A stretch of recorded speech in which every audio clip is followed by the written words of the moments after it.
Welcome to Active Dad. I'm Andre Holmes, and today we're going to be talking about how to discipline your children by teaching, learning, and responding in a healthy, effective, and respectful way.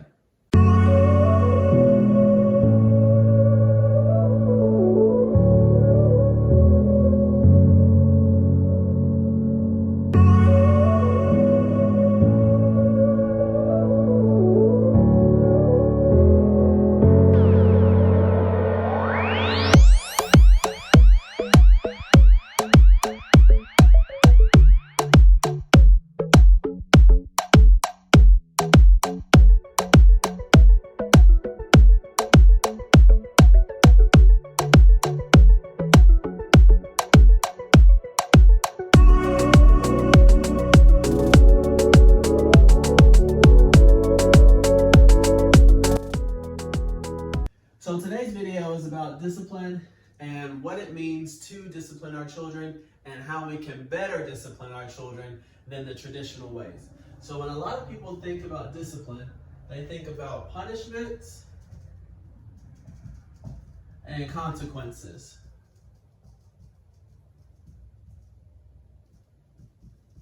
But what if I told you there are better ways of using discipline that don't require punishments or consequences, and that are actually more effective in the short term and in the long term behavior of our kids? If we go to the root word of discipline, well, I would say the origin of discipline, it comes from a Latin word, disciplina. Disciplina simply means to teach, learn, or to give instruction.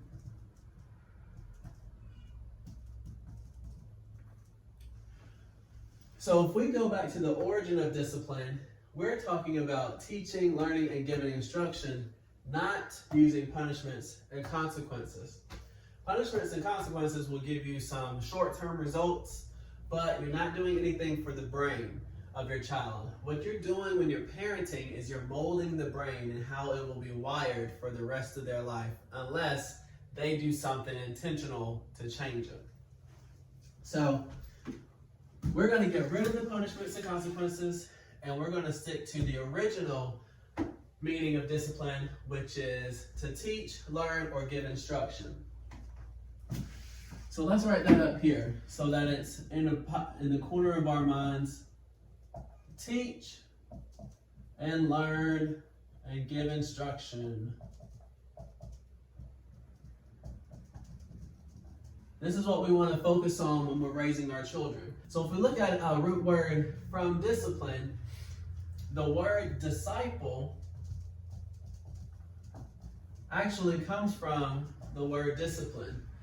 So disciple comes from discipline, and the definition of disciple is simply a student, a learner.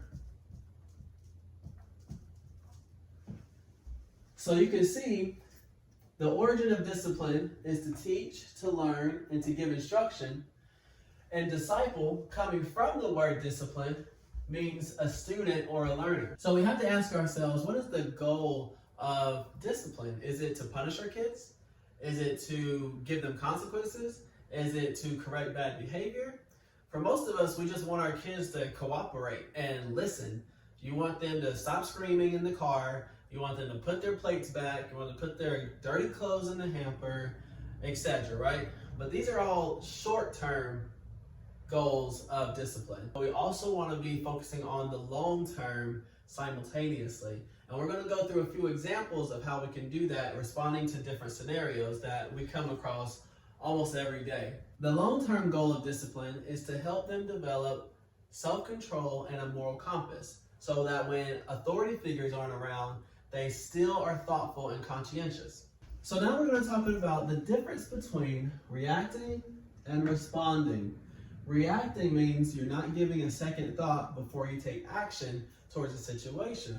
Responding means you are taking a second to think about what is happening before you take action in a situation. So what we're going to do is go through a few scenarios of how we can respond versus react in a situation. So the first scenario we're going to go through is the kid spills water on the floor on purpose. Let's say we know it's on purpose somehow, and let's react to this situation.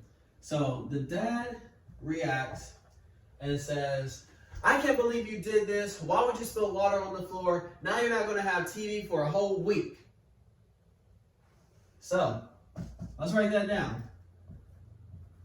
Why would you do this?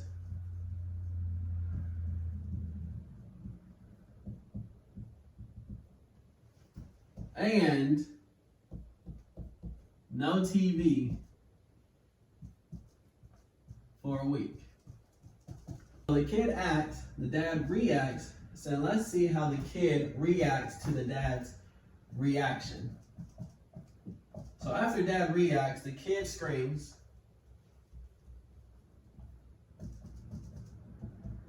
And then yells out,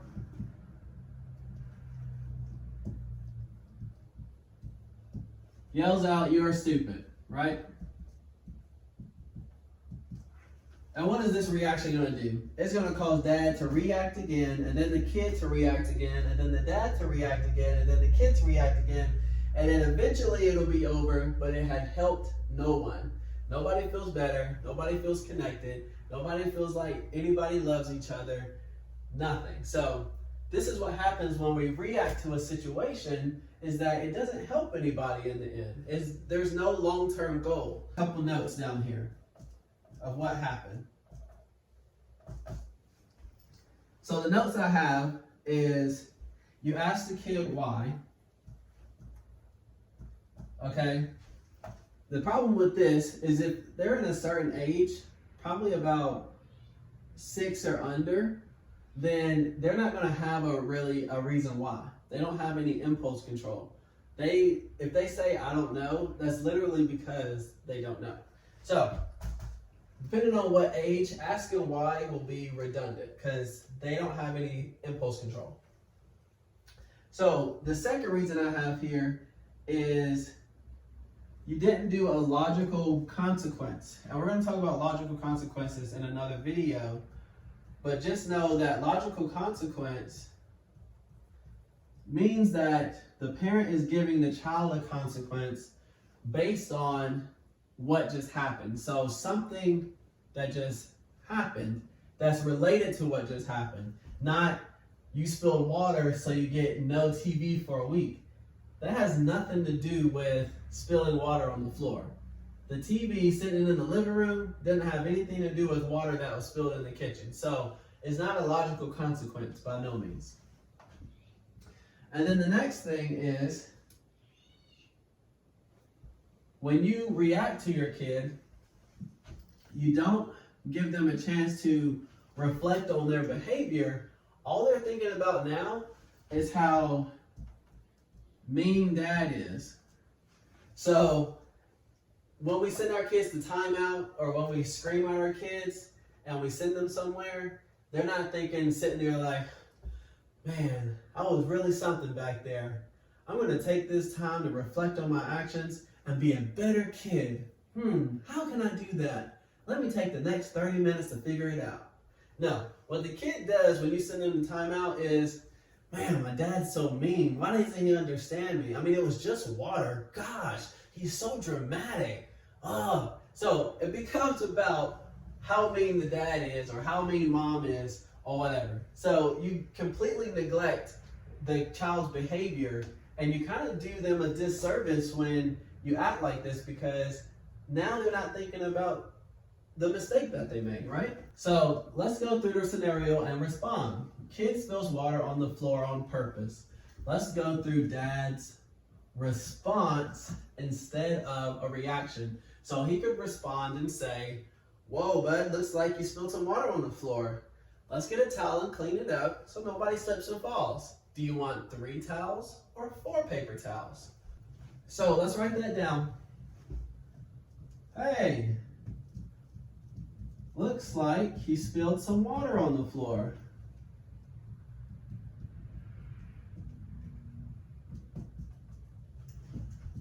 Let's clean it up.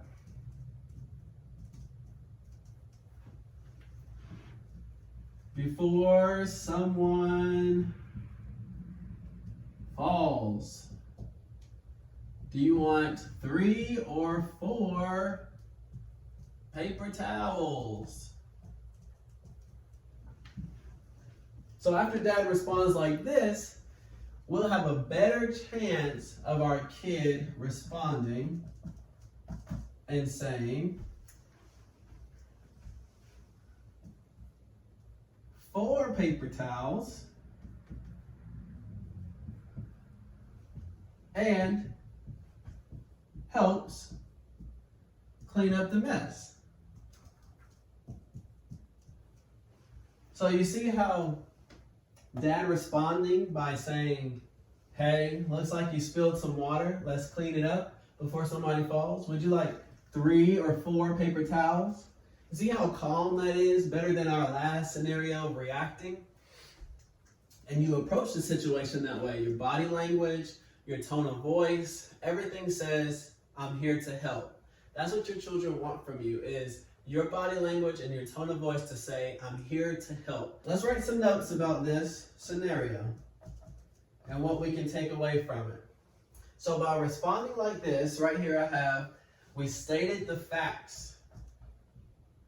So anytime you're dealing with kids, you want to treat them like little adults. You want to state the facts. You don't want to fabricate anything. You spilled water. Looks like you spilled water on the floor. That's a fact. That's a fact. Now, do we know if it was on purpose? Do we know if it was an accident? We don't want to speculate here because we don't really know what the kid was thinking when it happened. Like, he could have been trying to drown an ant or a roach or something and trying to help you out. Who knows? So we don't want to speculate. We want to approach the situation with fresh eyes. Doesn't matter if this has happened 15 times before. We want to state the facts. So stating the fact, hey, looks like you spilled water. That's a fact. So the second thing that we have here is a logical consequence. So if you remember, a logical consequence means that it has to do with something that is related to what just happened. So a logical consequence for this is, let's clean it up before someone falls. That is a logical consequence. It has to deal with what just happened so that the child has a chance to reflect on their behavior. But if we just go straight to no TV for a week, then they don't have, that's not a logical consequence, right? The second thing we did was options. So when you're dealing with young children especially, giving options is a way for them to not feel like their whole life is ruled by this dictator called mom and dad. It gives them some power and decision over their lives, and they will actually behave a whole lot better when they feel like they have options and control over what goes on with them. So the options here were 3 or 4 paper towels, and it just could be the most simplest option out there, but they get to decide 3 or 4 paper towels. And when you give your child options, you got to make sure that it's something that they can choose one or the other, and you as a parent will be completely okay with. So 3 or 4 paper towels. In this scenario, the kid picked 4 paper towels, and then he helped clean up the mess. Which brings us to our next note, is that we just promoted cooperation. And that's one of our short-term goals of discipline, correct? This is exactly what we want. But it took responding in the right way to get this cooperation. Now, will this happen 100% of the time? No, but it gives us the best chance. Because if we react, we're definitely going to have about 0 chance of getting that cooperation. Or genuine cooperation, I should say. So scenario number 2 is going to be 2 brothers playing in the next room. And you hear, let's say you hear a thud and then crying. Okay, so let's go through how somebody could react to this situation. Let's say you barge in the room, you see one kid standing on the toy box, you see another kid on the floor crying next to it, and you say, Why would you push him off the toy box? How many times have I told you, no pushing? You're going to timeout right now. Let's go. So, does that sound familiar to anybody? I mean, I know I've done it, right?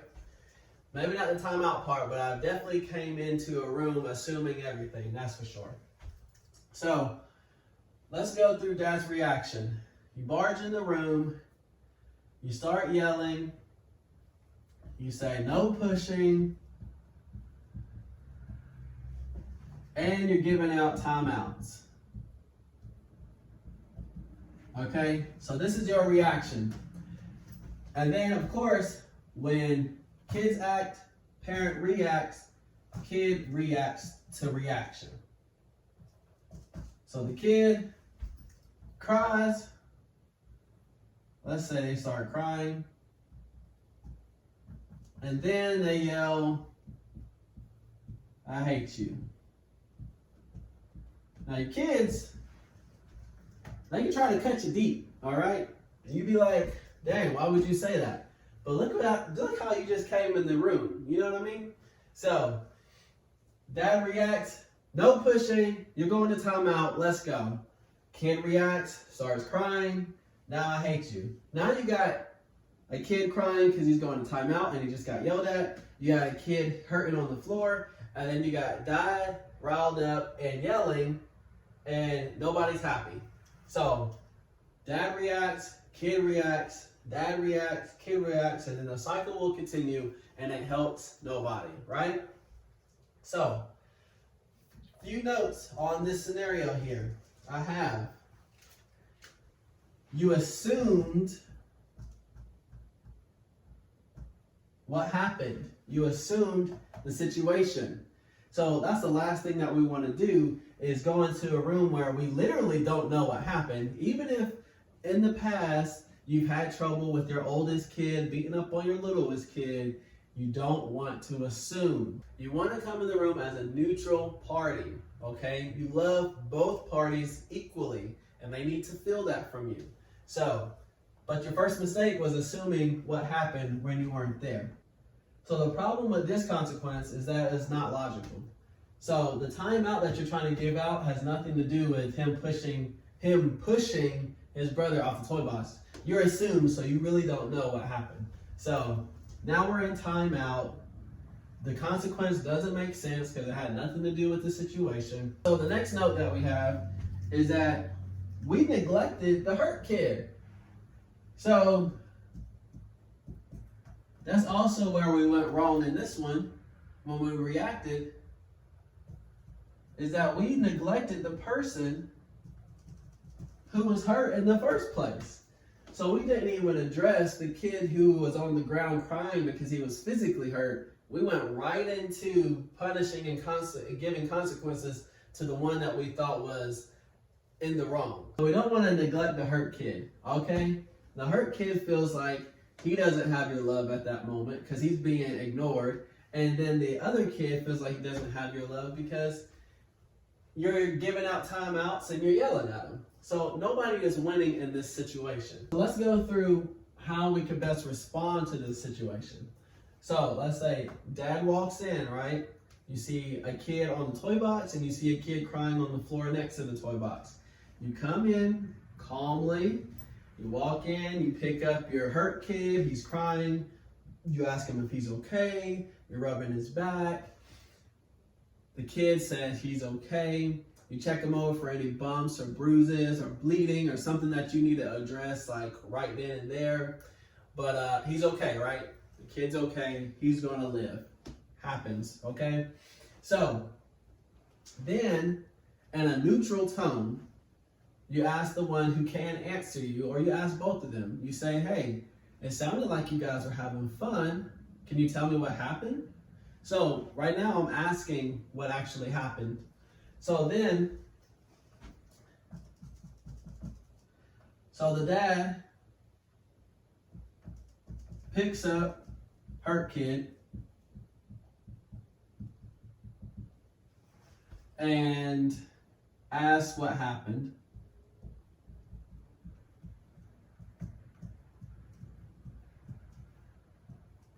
Okay? then we'll have a better chance of getting a response from our kid instead of a reaction. So after we respond like this, our kid may respond and say, hey, we were dancing on the toy box and his foot slipped off.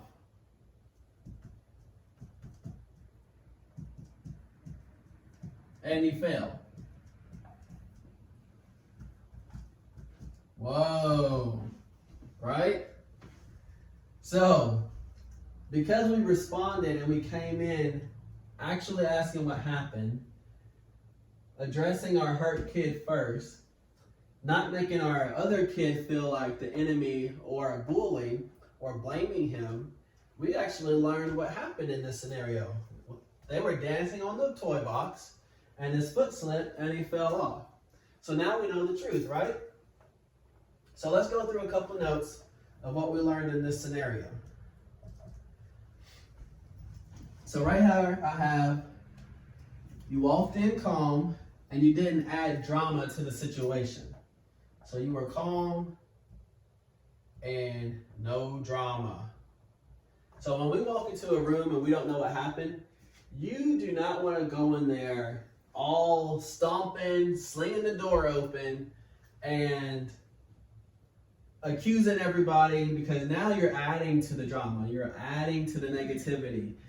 That is doing nothing to calm the situation down and figure out what happened. So in this scenario, he was calm and he brought no more drama to the situation. So the second thing we have here is that we comforted the hurt kid. So comfort the hurt kid first, okay? No matter what. The hurt kid, if you just, let's say you got shot, okay? Obviously, you want that person to be apprehended, but you also want somebody to be checking on you, right? Okay. So, comfort the hurt kid first. We definitely want to do that because we don't want to ignore what just happened, all right? We can deal with the other kid in a little bit. So, kudos to this dad for comforting the hurt kid first. And then we also have, we stated the facts. So the fact was, always stick to the facts with your kids. No fabrication, no lying, all right? When we fabricate, when we lie, we're going to be teaching them to do that more than they already naturally do sometimes. So we stuck to the facts. Sounds like you guys were having fun. That was a fact. That's what the dad heard. He sounded like the kids were having fun, and he's wondering what happened now. Which brings me to my second note, is you asked questions. So asking questions is not assuming. You're asking a question about, all right, what actually happened in here?